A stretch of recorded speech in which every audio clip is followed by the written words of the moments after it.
Near the corner of 10th Avenue and West 42nd Street stands Manhattan Plaza, a towering apartment complex. Magalie Laguerre-Wilkinson has more on a documentary that explains how the building changed the lives of artists, and artists changed the neighborhood. Academy Award-nominated filmmaker Alice Elliott's latest documentary project is a portrait of an unlikely hero, Manhattan Plaza. It's a building whose grit, determination, and innovation helped transform an entire neighborhood.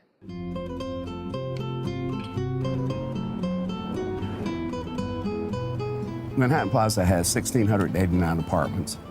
There's a 1,000-car garage, 15 commercial tenants. It takes up a city block in New York City.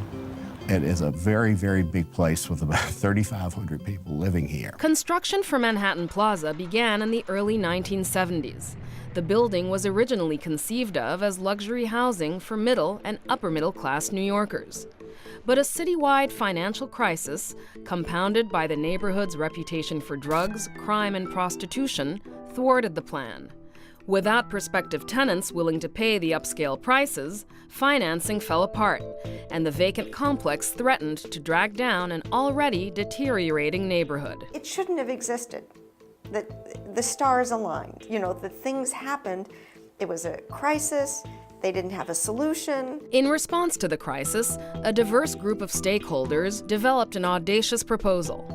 Use subsidies from the federal government to pay for the building, and in return, apartments would be offered as low-income housing with 70% of the units set aside exclusively for people working in the performing arts. When they first proposed the idea, they had to do a survey and prove that there were enough artists to actually fill the building. Before she was a director, Alice worked as an actress, and her own experience with Manhattan Plaza provides a personal perspective to the story. I was a young actress, and one of my opportunities was to go and have an interview for an apartment at Manhattan Plaza. And I started walking over there. It was dirty, it was dangerous, it was scary, and I thought, you know what?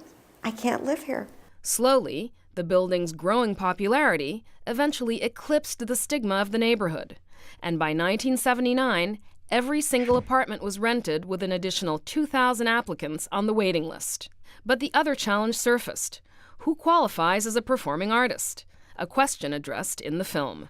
And we hammered out the regulations for the community and what meant being a performing artist. The requirements were very, very strict. And I was wondering if comedians fit that bill, because I never really considered myself that. But I was told, yes, they do fit, you could apply. You didn't just get in here because I thought you were a performing artist. A committee of your peers had to review the files. Not many people realize this, but the first 100 or so apartments that were rented here were rented on the basis of live auditions. So I moved in November 1977. I was paying $57 a month, and this was in November. I moved in November 1977. That was my rent, $57 a month.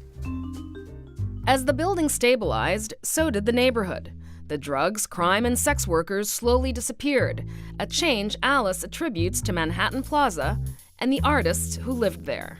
One of the messages that I got as a child was that artists are not very valuable to society. It's something you can do on the side, it's very peripheral. I learned through this affordable housing and the research that I did how valuable artists are to society. Artists can drive the economy. Larry David is just one of the many performers who has lived at Manhattan Plaza. Other notables include Terrence Howard, Angela Lansbury, Giancarlo Esposito, and Alicia Keys, who in one scene talks about what it was like growing up in an artistic community. The whole reason I can play piano was because of the woman we found in that building. A woman was leaving and couldn't take the piano, and she said, if you can move it, you can have it. And it was an upright piano, an old brown upright piano.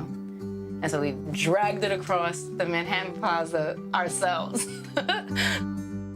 Today, Manhattan Plaza is a successful example of artist-centered living spaces and their stabilizing effect on a community. One project in East Harlem transformed an abandoned public school building into an arts facility with 89 units of affordable housing for artists and their families. And across the country, similar projects are cropping up. I think what I like about the film is that it doesn't just appeal to artists. It appeals to people who are looking at their communities and hoping to be creative about what can we have here? How can we solve some of our problems? And I hope it destigmatizes artists in a way that makes it feel like, well, artists would be safe for us, that we could include artists, that they're not some strange group over there, that actually I could live next door to an artist, that it wouldn't be that bad.